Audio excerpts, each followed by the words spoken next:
ও মা, একই কি স্যার? এটা কি করে সম্ভব? মানে বুঝতে পারলাম না স্যার। মানে হচ্ছে যে তুমি ম্যাট্রিকে 10 সাবজেক্টের ভিতর 10 সাবজেক্টে 33 করে পাশ করেছো, আবার ইন্টারেও একই ঘটনা, 10 সাবজেক্টের মধ্যে 10 সাবজেক্টে সেখানেও তুমি 33 করে পাশ করেছো। এটা তো দেখতেছি টাইটাই নাম্বার পেয়ে পাশ করার বিশ্ব রেকর্ড। এইরকম 5 নাম্বার তুমি কিরকম করে হাতাইলে ধবলা? স্যার, প্রয়োজনের অতিরিক্ত নাম্বার কি দরকার স্যার? আমি নম্বরের একদম লোভী না স্যার। স্যার, মাথাটা একটু ঝুকান তো, একটু ঝুকান। তোমার মাথায় সত্যি সত্যি একটু দানা সিট আছে ধবলা, না হলে এইভাবে কেউ মানে টিচার বড় অনুষ্ঠান করে বলো? আহা স্যার, ঝুকান না মাথাটা, একটু ঝুকান স্যার, একটু।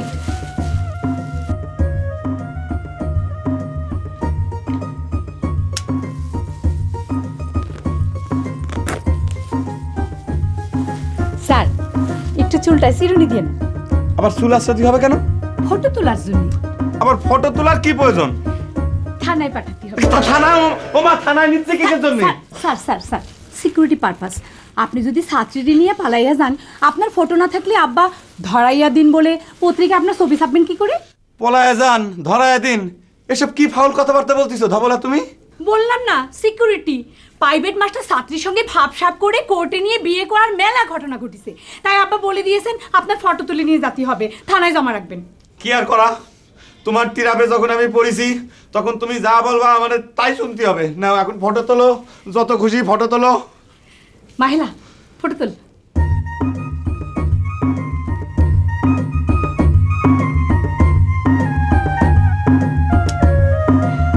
Thank you miss Mahela. আচ্ছা ধবলা, এখন তুমি তোমার মার্কশিটগুলো বের করো। তোমার মার্কশিট নিয়ে এখন পর্যালোচনা করি। স্যার, আগে ফটো তোলা তো শেষ হোক নাকি? ফটো তো তুললাম এতক্ষণ। কি বলেন স্যার? আপনি বসেন বসেন স্যার, বসেন। আবার কি জন্য ফটো? আমি আপনার পাশে একটা ছবি তুলতে চাই স্যার। এটা যদি না থাকে পাশাপাশি দুজনের ফটো, তাহলে আব্বা কিভাবে প্রমাণ করবেন আমি আপনার ছাত্রী?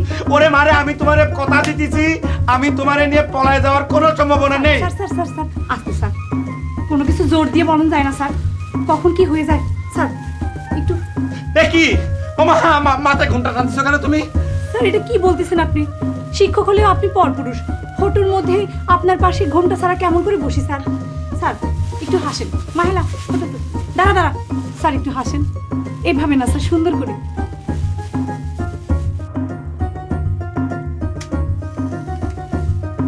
যা মাহেলা, তুই বাইরে গিয়ে খালারে গান শোনা। আসুন, খালার ফটো তুলবি। স্যার, মার্কশিটের কথা বলতেছিলেন, আপনি তো আমারে সিলেক্ট করে ফেলাইছেন, মার্কশিট দেখে কি করবেন স্যার? না, তোমার এই মার্কশিটটা দেখতে যাচ্ছি, কারণ হচ্ছে তুমি এখন কোন লেভেলে রান করতেছো, আমার কোন লেভেল থেকে তোমার স্টার্ট করতে হবে সেসব ব্যাপারে আমার বিতং জানা দরকার। মার্কশিটটা দাও। জি স্যার।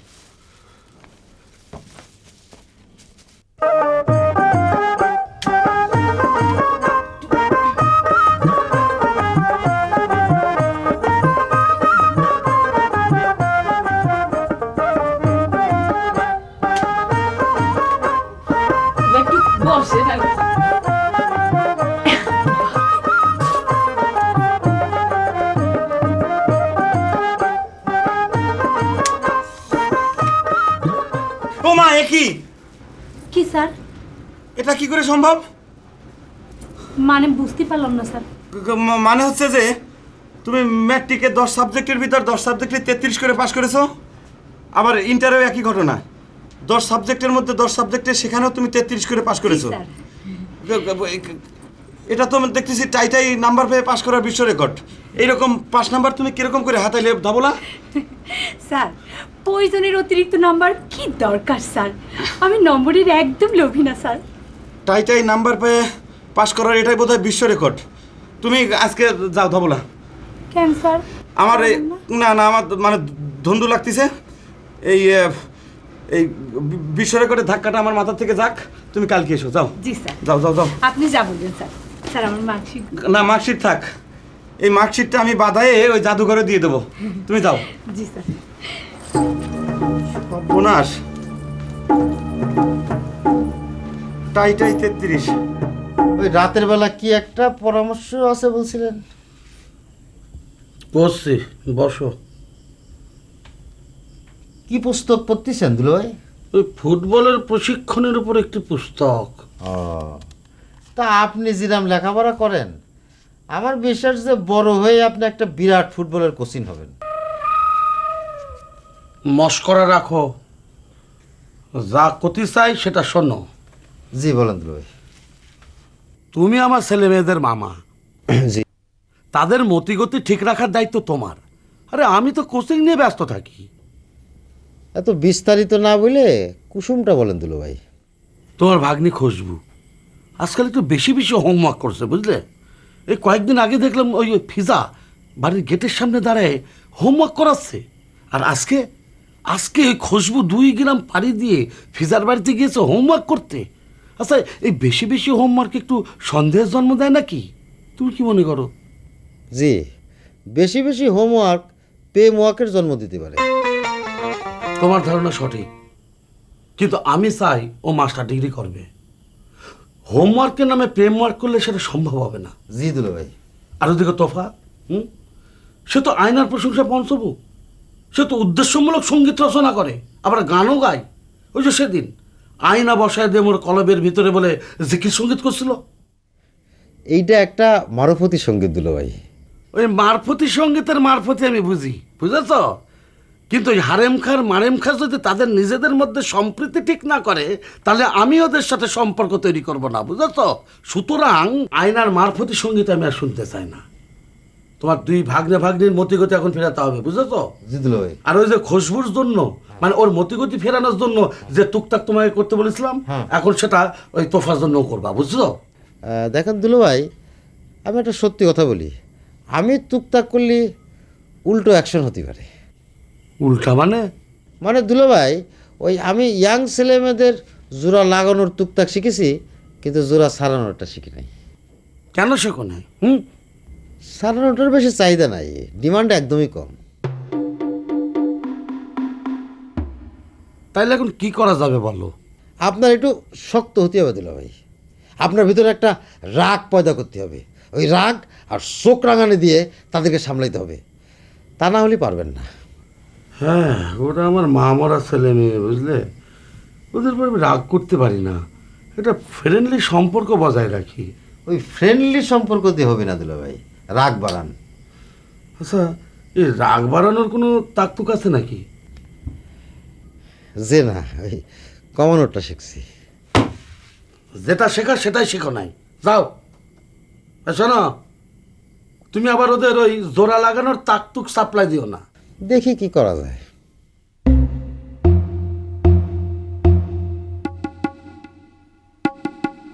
দিতেছে নাকি? মামা আব্বার সাথে কি পরামর্শ করলো? 2 দিকেই কাজ করতেছে না তো মামা। ও মামা, তুমি আব্বার সাথে কি পরামর্শ করলে? মানে কি বললেন উনি? তোরে ইস্তফা দেওয়া লাগবে রে ভাগনা। মানে মানে হচ্ছে যে আয়না মঞ্জিলের রাস্তায় তুমি কোনোদিনই পৌঁছাইতে পারবা না, কারণ তোমার রাস্তা ক্লিয়ার নাই। আরে সেটা তো আমি জানি, ওই আমার রাস্তায় ওই নকশি বাধা হয়ে দাঁড়ায় আছে, তো তার জন্য তুমি পেয়ারা পড়াতে দিচ্ছই। শুধু নকশিনা নকশিনা, তাহলে? তোমার আয়না মঞ্জিলের রাস্তায় হ্যাঁ। আজদাহা পাচির হয়ে দাঁড়ায় আছে তোমার আব্বাসান। ওই পাচির তুমি কোনোদিনই টপকায় যেতে পারবা না ভাই। মামা সেটাও তো আমি জানি, তুমি তো আমারে বলেছো এই আব্বার পাচির ভেদ করার জন্য তুমি তো টুকটাকের ব্যবস্থা করবা। আমি পারবো না রে ভাগনা। এই দেখো মামা, তুমি এখন মাপ চালিতে হবে না। তুমি একজন সাচ্চা মুসলমান, কথার বরখেলাপ তুমি করতে পারো না। তুমি একবার যখন বলেছো তখন তোমাকে এই ব্যবস্থা করতেই হবে। হ্যাঁ, তাও তো ঠিক, কথার বরখেলাপ করা তো উচিত হবে হ্যাঁ। না? আমার এতদিনের সুনাম ক্ষুণ্ণ হ্যাঁ, হবে। এখন তুমি তাহলে পেয়ারা পড়ার ব্যবস্থা করো। শোন ভাগনা, হ্যাঁ, পেয়ারা পড়ায় কিন্তু অনেক ঝক্কি ঝামেলা আছে। যার পড়া পেয়ারা সে যদি না খায়, হ্যাঁ। তাহলে কিন্তু একটা জীবন মরণ সমস্যা, একটা লাইফ রিস্ক দাঁড়ায় যাবে। আচ্ছা সে তুমি পরে দেখা যাবে না, তুমি এখন পেয়ারা পড়ার ইন্তজাম তো করবা। তা পেয়ারা আনিছিস? হ্যাঁ, ও এই দেখো, এটাই তো ভুলে গেছি, এটাই তো মনে নাই। আচ্ছা আমি কালকে এনে দিবানে। না না না না না, কি? এইখানে ভুল হলে বড়ই বিপদ, এখানে কোনো আচ্ছা ভুল হয় আচ্ছা মামা শোনো, আচ্ছা মামা একটা কথা বলি। ওই যে আমাদের গ্রামে একজনের জ্যোতিষ যাতায়াত করতেছে না? হ্যাঁ হ্যাঁ হ্যাঁ, জ্যোতিষ বাবা। তুমি তার সাথে কথা বলে হ্যাঁ। তার টুকটাক দিয়ে তুমি নিজের বিবাহের তো একটা ব্যবস্থা করতে পারো। হ্যাঁ, জ্যোতিষ বাবার সাথে আমার কথা হয়েছে। হ্যাঁ তিনি আমার সাথে কিছুদিনের মধ্যে আলোচনায় বসবেন। হ্যাঁ, আমার মনে হয় কি ভাই না, জ্যোতিষ বাবা এই গ্রামে আমার জন্য একটা আশীর্বাদ হয়ে আসছেন। হচ্ছে কি, এই শালা জ্যোতিষ বাবা এসে আমাকে সম্পর্কের মাঝখানে একটা অভিশাপ হয়ে দাঁড়াইছে। ঠিকই বলেছেন মিয়া ভাই। তখন কি করা যায় বলদিনি? ভাবতেছি না কারবালা কাকার দিয়ে একটা সাহায্য করবো কিনা। এটা তো ভালো বুদ্ধি বের করেছিস, এটা কিন্তু করা যায় তালি। আচ্ছা মিয়া ভাই, আব্বা আংটির কথা কি যেন করছিল আপনারে? ওই জ্যোতিষ বাবা আমার জন্য নাকি তার একটা আংটি দিয়ে গেছে আমার কন্ট্রোল করাবার জন্য। কন্ট্রোল? হ্যাঁ। এটা কিসের কন্ট্রোল কিছু ধরতে পারলেন? ওরে না, আমার উপর তিনি এত রেগে আছেন কারণ আমি বুঝতে পারতেছি না। আপনি একটা ভিজা বিড়াল, তলে তলে শয়তান, উপর থেকে কিছু বোঝা যায় না। হ্যাঁ। এই তুই কি করছিস? বড় ভাই কি করছিস তুই? আরে আমি না, জ্যোতিষ বেটাই তো আব্বার এইসব বলে গেছে আপনার ও, নামে। তা ওটা তো একটা বিশ্বাসঘাতক কথা হয়েছিল, আমাদের পক্ষে কাজ করবে, এখন আব্বাজানের হয়ে কাজ করতেছে। এখন সে ছোট চাচার কাছেও ফিরেছে। গয়নাপুর যে শাড়ি ছিঁড়ার খবর তিনি তো ছোট চাচার দিয়েছেন। তুই জানলি কিরম করে? ওই আদলিবের কাছ থেকে গুপ্তচুরি খবর এসেছে। আহারে, গয়নাপুর কি কষ্টটাই না পাইছে। আমার খুব কষ্ট লাগতেছে মিয়া ভাই। তোর কি কষ্ট হচ্ছে? আমার মনে হচ্ছে মনে হচ্ছে গয়নার যে বলি, গয়না এ অপমান তোমার একার নয়, এ অপমান সমগ্র নারী জাতির। তুমি নারী হয়ে আমাকে যে নার্সিং দিয়েছো, তুমি তোমার শাড়ির আঁচল ছিঁড়ে আমার হাতে যে পট্টি বেঁধে দিয়েছো, সেই পট্টি তোমার আমার সম্পর্কের মধ্যে চিরজীবন গাঁটছাড়া হয়ে বেঁধে থাকবে। পৃথিবীতে এমন কোনো শক্তি নেই, এমন কোনো শক্তি নেই যে সে গাঁটছাড়া খুলতে পারে। শুধু একজন খুলতে পারে, কিডা? সে আমার আব্বা। আব্বা? দরজায়।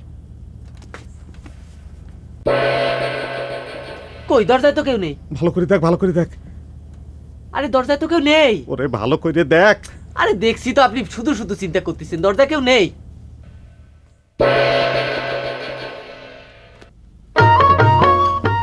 তাহলে ভুল দেখেছি। এই এই আমার এক সমস্যা, এই সমস্যা।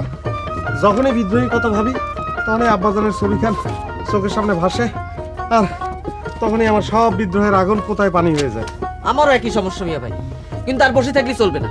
আপনার যত জোরে ইচ্ছা, যত জোরে খুশি বলেন। আজ আমাদের বিদ্রোহ, বলেন আপনি। হ্যাঁ হ্যাঁ হ্যাঁ, ঠিক কইছিস। বলেন।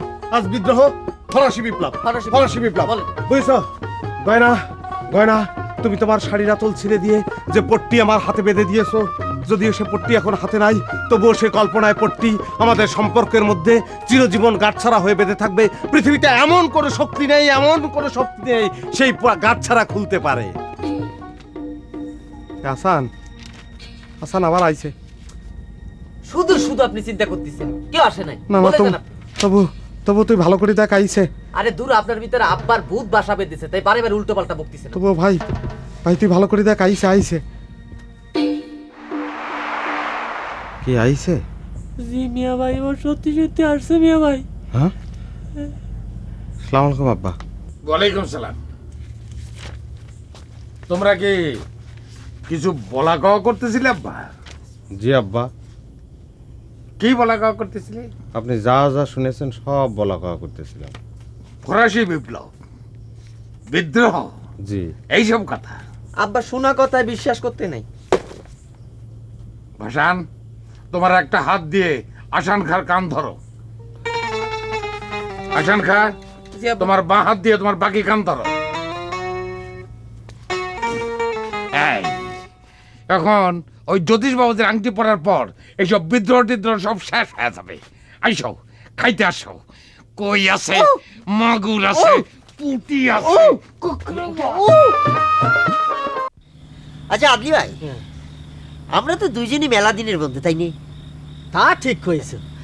আমরা মনে করো যে এখানে বসে সুখ দুঃখের আলাপ করতে না পারলে তাহলে তো আমাকে পেটের ভাতই হজম হয় না। ঠিকই বলেছে। তা তোমার বয়স কত হলে চলে তিনি? তা বয়সের কথা জিজ্ঞেস করতেছে কি জন্য? এই বয়সই তো আসল বদ, এটা বদমাইশ। এই যত বাড়ে তত বদ হয়। ওই বদ হয়ে মনের মধ্যে একটা বদ চিন্তা ঢোকায় দেয়। বাহ বাহ বাহ বাহ বাহ বাহ বাহ বাহ, আরো একটা মারফতি কথা কয়েছো তুমি। তুমি বয়সের সবচেয়ে বড় বদমাশিটাকে সেটা জানো নাকি? কি বলো তো দেখিনি? বয়স যত বাড়তে থাকে ওই ফ্যামিলিটির দিকে আকর্ষণটা তত বাড়তে থাকে, বুঝছো? ফ্যামিলিটি, একটু বুঝি বলো দেখিনি ফ্যামিলিটিটা কি? ফ্যামিলিটি হলো মেয়ে মানুষ, নারী লোক, নারী লোক। আরে আরে সেই জন্যই তো বলেছিলাম, ওই যে তোমার যে বয়সের কথা জিজ্ঞেস করিলাম না, এই ফ্যামিলিটির জন্যই। তা বিয়ে শাদীর কথা যে চিন্তা করেছ? না, বিয়ে শাদী নিয়ে আমি কোনো চিন্তা করতেছি না, তবে একজন চিন্তা করার জন্য চাপ প্রয়োগ করতেছে। সে বিষয়টা নিয়ে একটু প্রেশারিটির মধ্যে আছি। তিনি কি?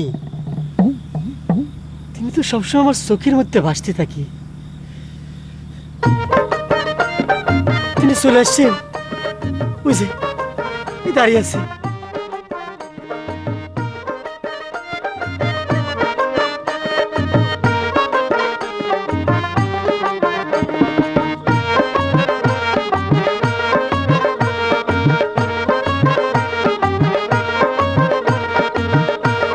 কার কথা বলো?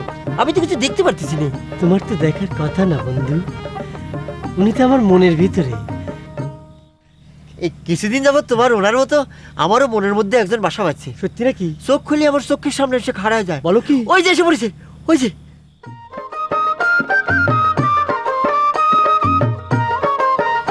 নাটা বনের চূড়া কাটা বিধিল মোরে পায়, আমার মনে পাখিটা যায় রে উড়ে যায়। আদি ভাই, তুমি তারা দেখেছো না? তিনি তো আমার মনের মধ্যে। মনের মধ্যে বেশি দিন থাকলে মনটারে সারকার করে দিতে পারে, তাই আমি চিন্তা করেছি ওই মনের থেকে বের করে তিনার আমি অ্যাসিস্ট্যান্ট নিয়োগ দিয়ে দিব। ছোট মিয়া রাজি হয়েছে। আমিও চিন্তা করেছি ওই জ্যোতিষ বাবাদের কাছ থেকে একটা আংটি নিয়ে এই মনের মধ্যে থেকে বাইর করে আমি ঘরের মধ্যে ঢোকায় দেবো, ঘরের মধ্যে আটকে রাখবো। বাহ, ঠিক করেছি। জ্যোতিষ বাবার থেকে আংটি নিয়ে চমৎকার, এটাও ভালো, এটাও ভালো, চলবে। ওই জ্যোতিষ বাবার একমাত্র কারবালা কাকাই সাহায্য করতে পারবে। কারবালা কাকা করবি কিরাম করে? কারবালা কাকা তো নাঠি খেলা ছেড়েছেন নকশির চাপাচাপিতে, তার নেশা এখনো যায় নাই। প্রতিদিন কমপক্ষে 1 ঘন্টা নাঠি খেলেন এখনো। কারবালা কাকার সাথে নাটি খেলেই তো ভাসান খারি অবস্থা। তুই কাল সকালে কারবালা কাকারে যে বলবি জ্যোতিষ বাবা যখন গায়ে আসবেন তখন যেন তারে 1 ঘন্টা নাঠি খেলায় আসবে। দারুণ একটা বুদ্ধি বার করেছিস, তাই না? ঠিক বলেছিস।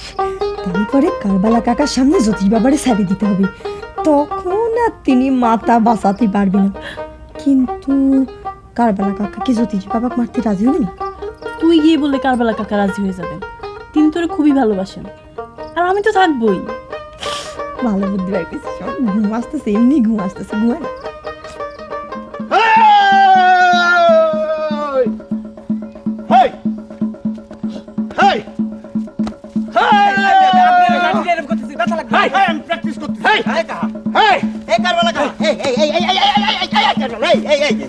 আগে নাফানাফি করে দম ফুরা ফেলাইতেছে না, পরে ওই যে জ্যোতিষ বাবারই আসলি দম পাবে না না?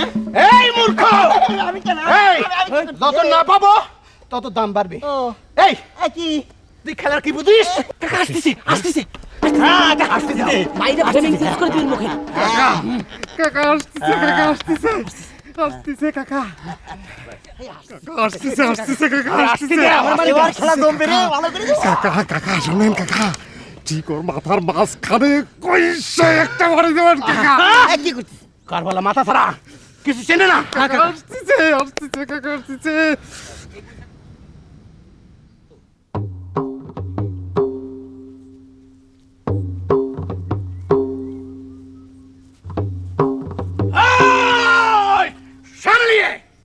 কারে কি সামলাতি বলতেছেন বাবাজি?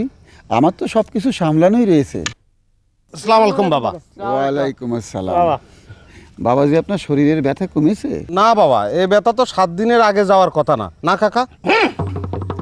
কারবালা কাকার নাটির বাড়ির ব্যথা 7 দিন কি 14 দিনেও মরে না, আর আগামী 14 দিনে আপনি সেটা টের পাবেন। কথার অর্থটা কি? বুঝলেন না, ওই কারবালা কাহার 906 খান মানুষের মাথা বাটানোর রেকর্ড আছে। সর মারলেন যে? সবটা আমি মারিনি, আমার হিসাব রক্ষক মেরেছে। হিসাব রক্ষক? বাতাসের মধ্যে আমার অ্যাকাউন্টেন্ট ভুল হিসাব করার জন্য তারে সর মেরেছে। 906 খানা না, 609 খানা। কি বলেন কারবালা বাবাজি, আমার হিসাব রক্ষক ঠিক হিসাব করেছে না? একটা মানুষের জন্য অপেক্ষা করতেছি বাবা, একটু ভেতরে আসেন। মানুষ দিয়ে কি করবেন বাবাজি? আপনার বাতাসে নিয়োগ করা গুপ্তচরদের জিজ্ঞেস করেন। বিনা প্রয়োজনে আমি গুপ্তচরদের ব্যবহার করি না। তাহলে ভেতরে আসেন, আমিই বলতেছি মানুষে আমার কি কাজ। আসেন। এই লক্ষ্মী কখন আসবে? এই সকালবেলা গন্ধে গেছে, এখনো আসার নাম নেই। ঠিক জামা কাপড় বানাইতে গেছে, খালি সাজগোজ।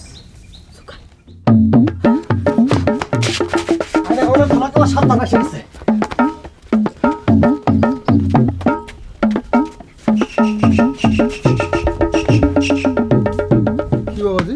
নেন নাটিটা ধরেন। নাটি ধরে কি করব? আমার সাথে 1 ঘন্টা নাটি খেলবেন। আমি এই অঞ্চলের সেরা নাটিয়াল। সে আমি জানি বাবাজি, কন্যার চাপাচাপিতে 2 মাস হলো নাটি খেলা ছাড়ান দিয়েছেন। তারপরও প্রতিদিন 1 ঘন্টা নাটি না খেললে আপনার মাথার রক্ত নামে না। আপনি তো সবই জানেন বাবা, আমার সাথে লাঠি খেলে মাথার রক্তটা নামায় দেন। নেন লাঠি নেন।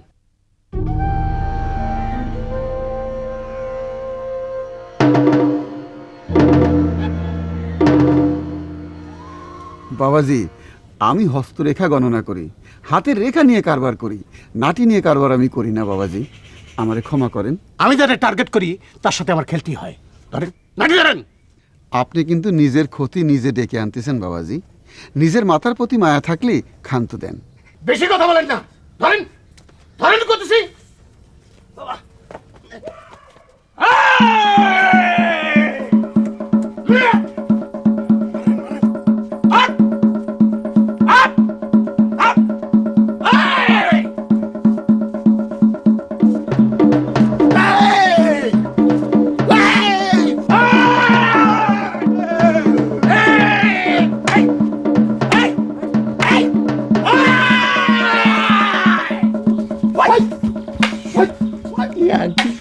আংটি দিয়ে ঘরে আনি।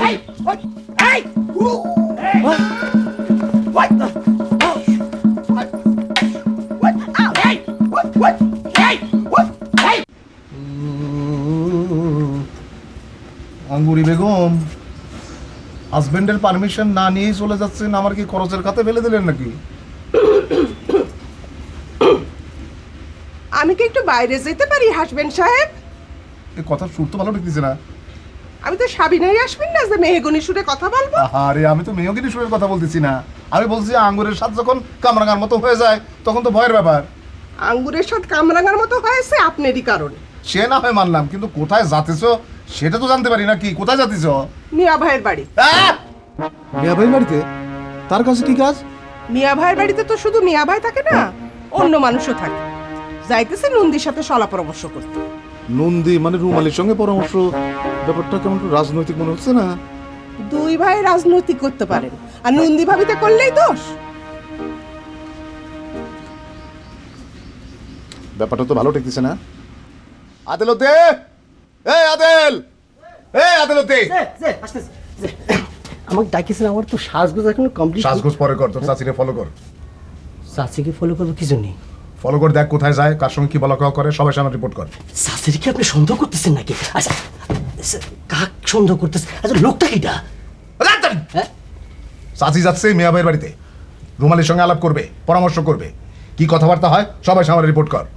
আচ্ছা, কিন্তু এই চাচিরে ফলো করে দরাখালি তো আমার জান থাকবে না, আর তাকে ফলো করাটা আমার উচিত হবে না? ইনি মুরব্বী মানুষ, মুরব্বীকে ফলো করা উচিত না, সন্দেহ করা উচিত না? তো মুরব্বীর অপমান হবে তো। কথা তো ঠিকই বলেছিস। সাজগোজ করছিস কেন? সাজগোজ সাজগোজ করতেছি ওই মিস মায়েলার এই নিয়োগের ব্যাপারটা একটু ফাইনালিটি করার জন্য আর কি যাচ্ছিলাম। কিন্তু গুপ্তচরের কাজ তো খুব ঝুঁকিপূর্ণ কাজ, সে কি পারবে?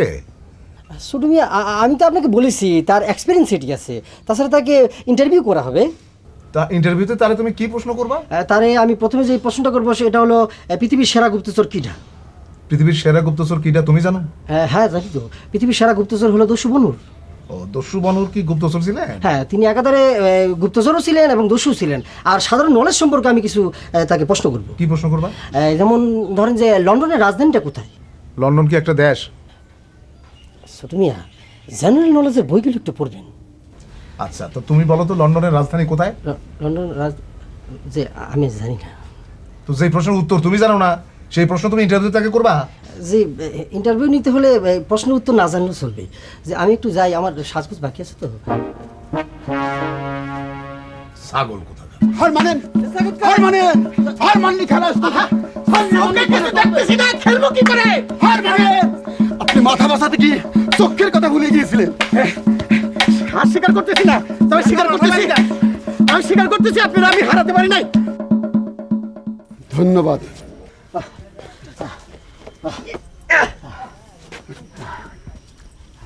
আসসালামু আলাইকুম বাবা। আপনারা সবাই আমার শত্রু ভেবে কারবালা সাহেবানের সঙ্গে ফাইট নাগায় দিয়েছিলেন। আপনারা ভেবেছিলেন তিনি আমার মাথা ফাটায় গ্রাম থেকে বিদায় করে দিবেন, কিন্তু বাতাসের মধ্যে নিয়োগ করা আমার প্রতিরক্ষা বাহিনী সেটা হতে দেয়নি। বুঝতে পেরেছেন সাহেবান, আপনার সাথে আমি নড়ি নেই, নড়েছে আমার বাতাসের মধ্যেকার প্রতিরক্ষা বিভাগ। তবে আপনি খুব ভালো নাইটাল, আপনি আমার প্রতিরক্ষা বিভাগকে পেরেশান করেছেন।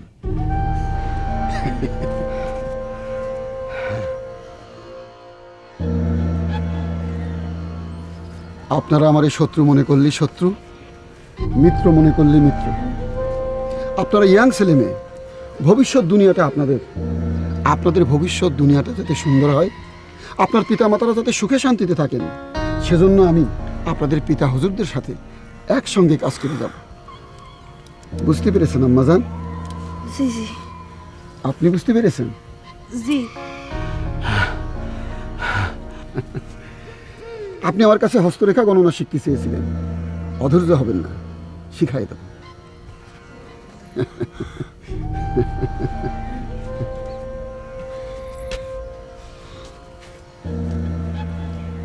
আপনার কারবালা নাটিয়ালের লাঠির আঘাত শরীরে 14 দিন থাকে বলেছিলেন, আমার প্রতিরক্ষা বিভাগের আঘাত 21 দিন থাকে। বাবা,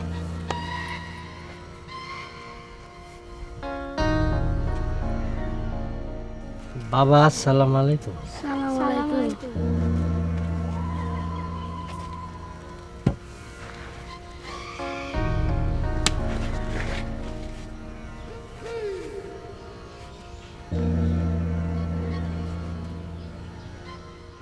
বাবা মাফ করে দেন বাবা।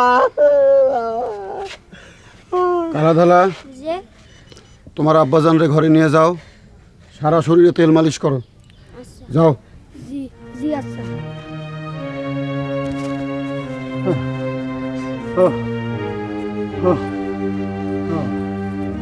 আসি সাহেবান।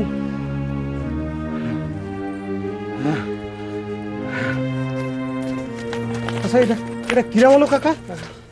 জানি না বাবা, আমি ওনার মাথা টার্গেট করেছিলাম আর উনি আমার চক্ষু টার্গেট করেছে। আমার চোখের মধ্যে কি জানি ফুদিয়া দিছে। উনি সিটার নাই, উনি সিটার নাই, সিটিয়েছে ওনার ওই যে বাতাসের মধ্যে প্রতিরক্ষা বাহিনী আছে না, তারা সিটিয়েছে। আমি ওনার সাথে আবার নড়বো। ওই নকশির কথায় আমি লাঠিগেলা ছাড়েছিলাম, কিন্তু না, আবার লাঠিগেলা চালাবো, জোরদার ভাবে চালাবো। ওরে বাবা, ঠিক আছে আব্বা। ওই চর দখলের কাজের জন্য না বাবা, ওনারে আমার হারাতেই হবে। ওরে বাবা, ওরে বাবা রে।